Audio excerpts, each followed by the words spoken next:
నిజంగా నేను చంద్రబాబు నాయుడు గారిని ఒకటి అడుగుతా ఉన్నా. ఈ 45 రోజుల పాలనలో ఏకంగా 31 రాజకీయ హత్యలు జరిగాయి. 31 కూడా కాదు. ఇక్కడికి రాకముందు మా వాళ్ళు నాకు చెప్పిన సంఖ్య 36. 45 రోజుల్లో దాదాపుగా 36 రాజకీయ హత్యలు,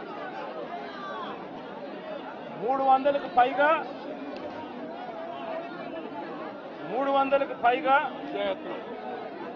హత్యాయత్నాలు,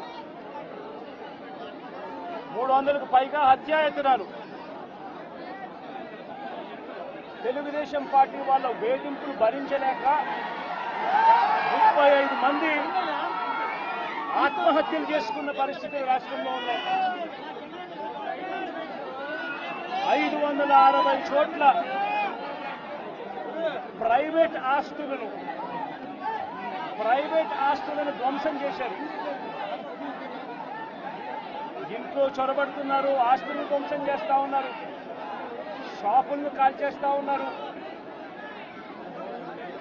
వైఎస్ఆర్సీపీ సానుభూతి పరుల చీనీ చెట్లను నరికేస్తా ఉన్నారు.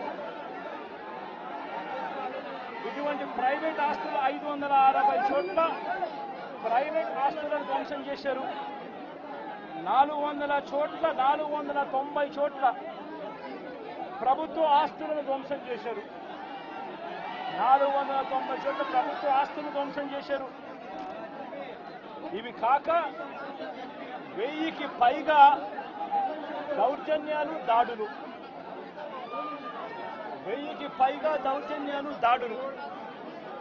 ఈ 45 రోజుల్లో తెలుగుదేశం పార్టీ అధికారంలోకి వచ్చిన తర్వాత ఈ రాష్ట్రంలో ఇది లా అండ్ ఆర్డర్ పరిస్థితి.